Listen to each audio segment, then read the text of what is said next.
my own take on the fashion catwalk. I wanted to do a quick video about packing for luxury in the backcountry. I'm about to head out on an expedition with my students end of the week here, and we're going to climb one of our local mountains in the Rockies, and we're going to be camping at least a couple of nights. We're going to be sleeping in the backcountry, and so I wanted to show you how I'm packing. This is not a survival trip, survival type of trip where I'm going with minimal gear or anything like that. This is, like I said, this is luxury. So I'm going to show you how I pack for a luxury trip. Alright, basically I have my backpack here. Now, what's in the backpack? I'm not going to totally pull it apart, but I'll show you the basics. On the bottom compartment, you can see that. The bottom compartment of my pack, I have a waterproof stuff sack full of my clothes. What am I bringing for clothes? I bring a full extra change, so a pair of pants, pair of socks, a thermal shirt. I also have a second thermal shirt and long johns in here, a toque, and some gloves. That's about it for the clothing I'm packing. So that's all goes into, oh, there is also a jacket, but I'll show you that in the next compartment. This all goes into the bottom compartment of my pack, and it's pretty easily accessible if I want to get to it. I don't have to pull my whole pack apart to get to it. On the outside here, I have a toy. I'm going to show you that in a few minutes. I also have, you can see I have a water bottle on the side, big water bottle on this side, and a smaller water bottle that hangs from my pack strap. And I don't really have to worry about any kind of water purification or stuff, because up there in the high mountains there's lots of springs and little glacier runoffs with no beavers living in the water or anything like that. So it's very clean, and I just drink that water just straight from the runoffs. On this other side of the pack, I also have a knife. This is a new toy for me. I just bought this. This is a Gerber knife. It's a hunting knife. I have other hunting knives. Normally I'd bring one of my other ones, but I bought this one mainly because I wanted to buy one of these magnesium type of fire starting bars, and I saw that this one was on this knife, and it was a nice knife, so I thought I'd buy the whole setup, and I did. So that toy is new for me. And it's kind of a survival style knife. This handle is made to be lashed on to a pole if you want to turn this knife into a spear, and this handle is made to be used as a hammer, so you can really whack on this bottom, and it's not going to hurt the knife. And so, it's kind of like a surviving life type of a thing. Anyway, that's on my side. I keep it on my side because I want it handy, because there are some animals out there, grizzly bears, black bears, cougars and stuff. Chances are if you run into one of them and they actually want to hurt you, then you're in big trouble. But I don't bring bear spray. I bring a knife, and I bring a rattle. This is on my fanny pack, which hangs on my front, and this is pretty much my my animal deterrent for big mammals that might eat me. And I think it's actually maybe better than anything else, because that's a scary sound. You make yourself big, hold your knife, and if you have to fight, you just do what you can to survive. Anyway, I'm going to open up this larger section of my pack, show you what's in there. this is really the bulk of what I'm bringing. So I have a Gore-Tex jacket, which folds up pretty small, but it's very, very good for all kinds of weather conditions. I got my food. This is freeze-dried foods, stuff like granola with milk and blueberries and Santa Fe style rice with chicken. It's all freeze-dried. It's all really lightweight, and it's enough food in here for me probably live for, you know, a week. I've also got my cook kit. In here I've got 2 pots. I'll just show you. Starbucks Via, very important for the luxury backcountry trip to have coffee. So the coffee, got this cook kit. It has 1 pot,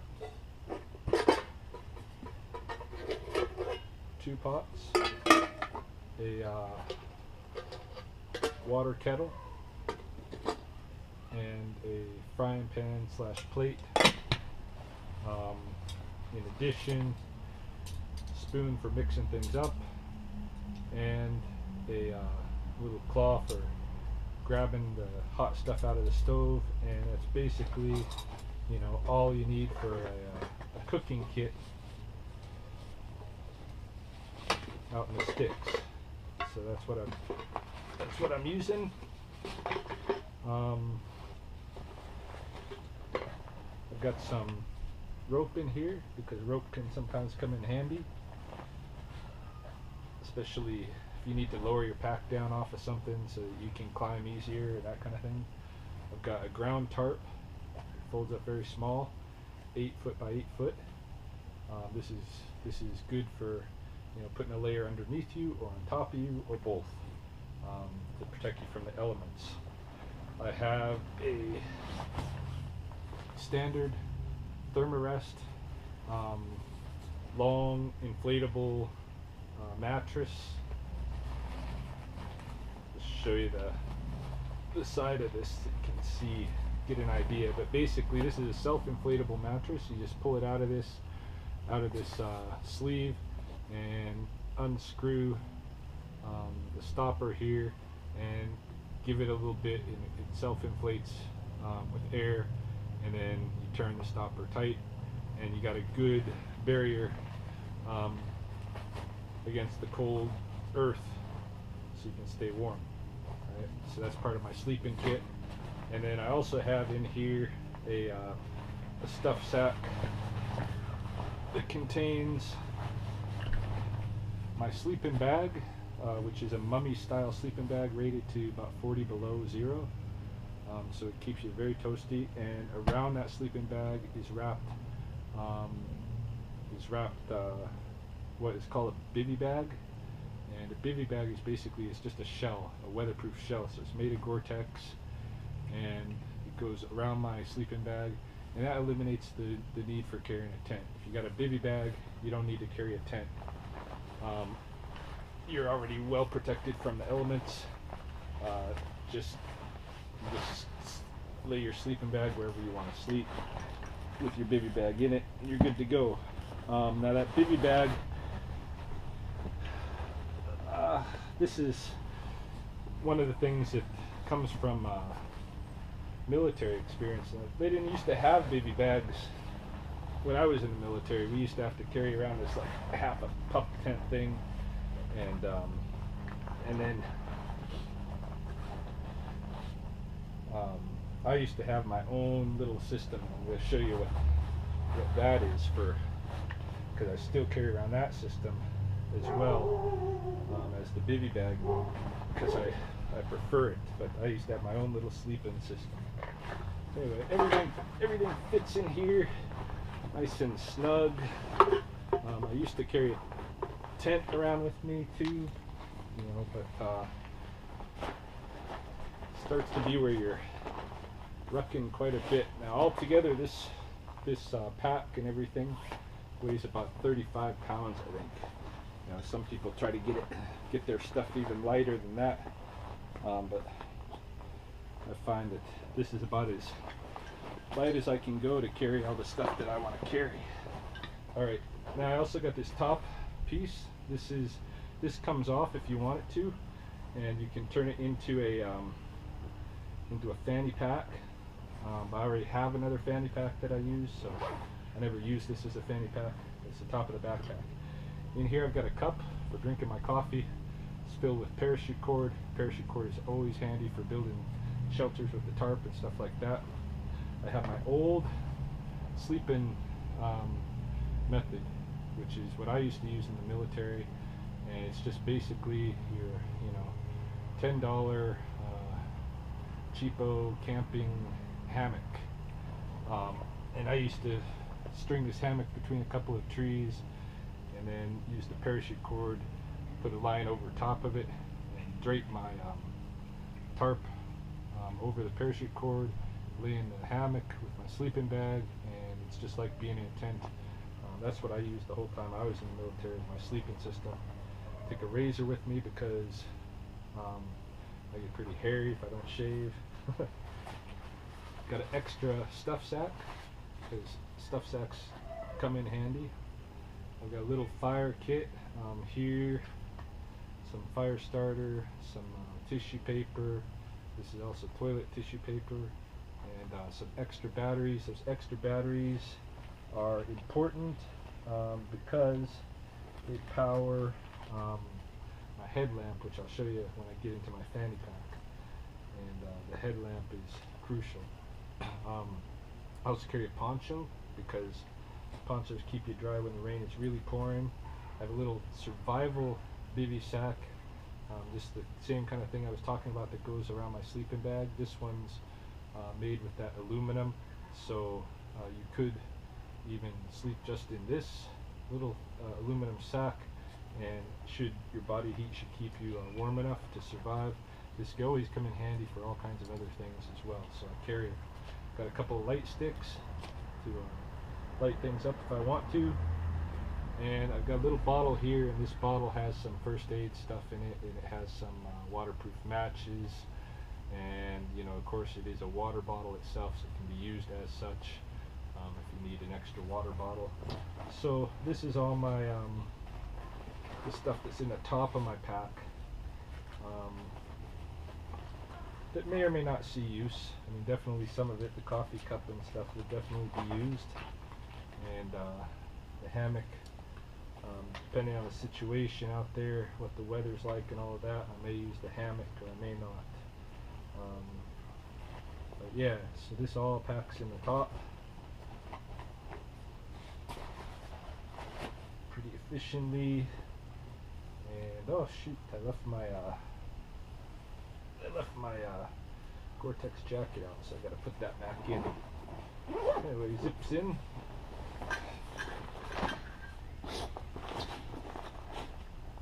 And put the Gore-Tex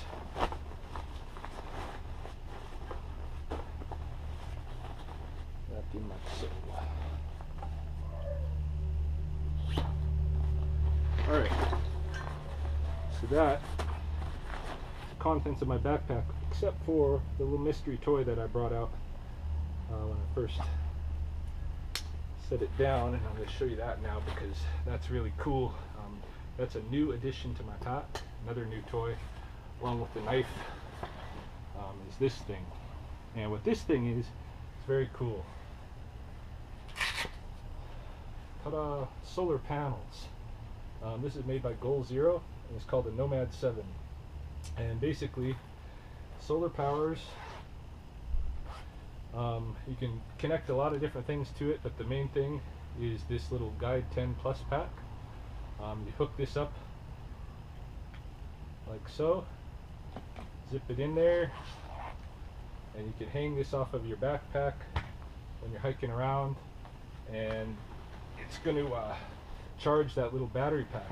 That little battery pack is enough power to boost up my iPhone twice, right? So it takes about, I've tested it out, it takes about 2 hours to charge up this pack from 0 power all the way up to full, and then it charges the iPhone off of that pack fairly quickly. This Nomad 7 solar panel itself does have a USB plug-in, so you would think that you could charge the iPhone directly off of it, but it turns out that you can't. There are other devices that you can plug in by USB that don't take so much power as the iPhone, and but the iPhone just happens to, it just doesn't work off of this. I tried it, but it does work off of the little battery pack. It powers up real nice. So that's that little toy. So I will have my good charge on my phone the whole time I'm out there. Is not signal. Most of the places we're going, except on the top of the mountain, there is some signal. But I use my iPhone for taking photographs and all that kind of stuff, writing notes and what have you. Got music on there if I want to listen to music or whatever. Okay, so now I'll show you the contents of my fanny pack. You've already seen the bear deterrent that I carry. I also carry a buff. Buff is very handy piece of equipment. You wear it for warming your neck like a scarf. You can wear it like a toque. You can wear it lots of different ways. It's a light wool and just an extra layer. Comes in very handy. So I like to have a buff with me. Inside of my bag here, I've got a couple of different camp towels.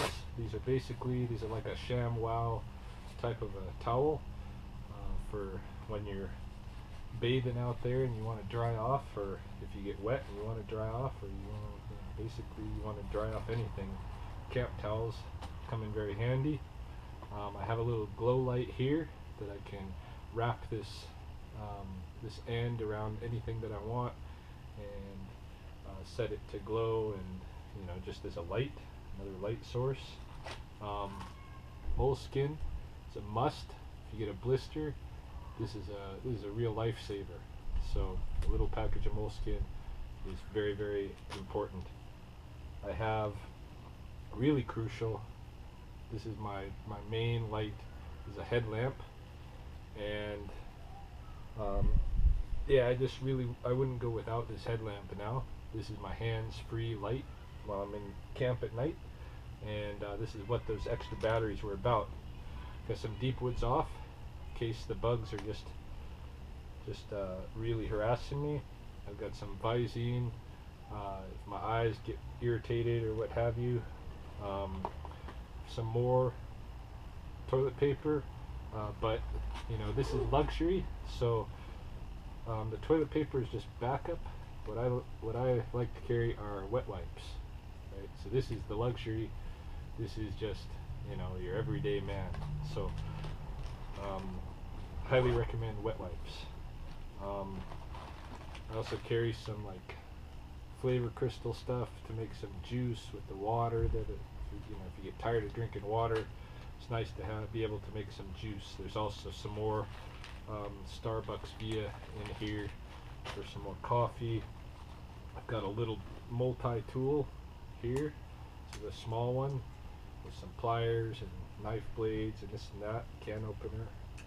So multi-tool always might come in handy. I've got a spork. It's mainly what I'll eat with. Fork on one side, little jagged knifey thing, and spoon. Power bars.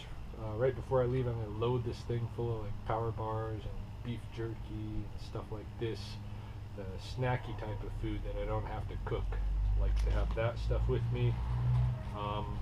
Got a little bit of thin, braided cord here, 25-pound test weight, in case, like, in the event I want to try to catch a fish or try to snare a little animal, something like that.